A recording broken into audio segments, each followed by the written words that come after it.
नमस्कार, मैं मोहित।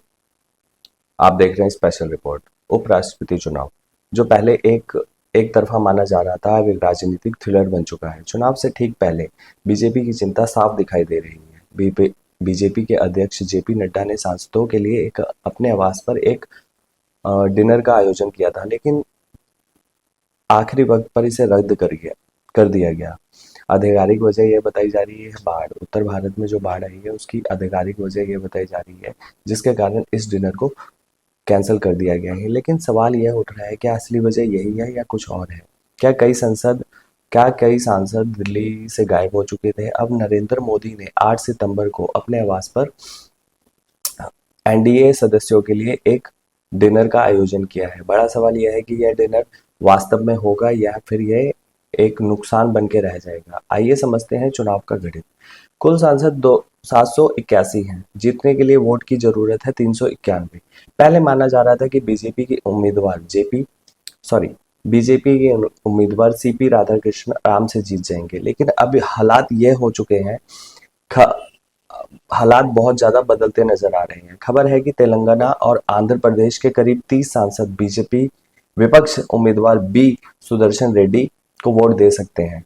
अगर ऐसा हुआ तो बीजेपी का खेल बिगड़ सकता है। राधाकृष्णन जहां चुनावी मैदान में नजर नहीं आ रहे हैं, वहीं सुदर्शन रेड्डी लगातार पूरे देश का दौरा कर रहे हैं, सांसदों से मुलाकात कर रहे हैं और खुले मंच से कह रहे हैं, I am 100% sure of winning this election.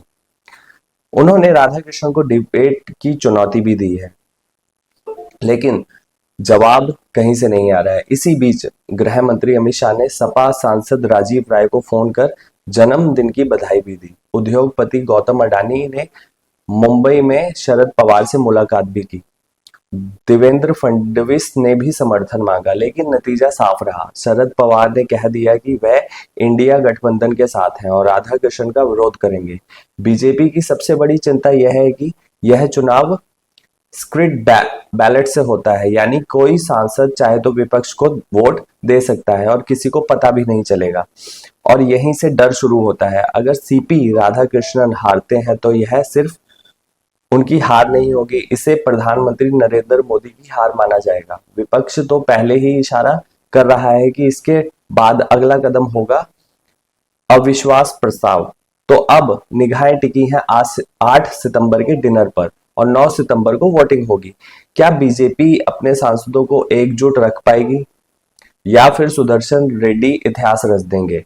यह थी हमारी स्पेशल रिपोर्ट। अगर वीडियो पसंद आया तो लाइक और सब्सक्राइब करना ना भूलें। धन्यवाद।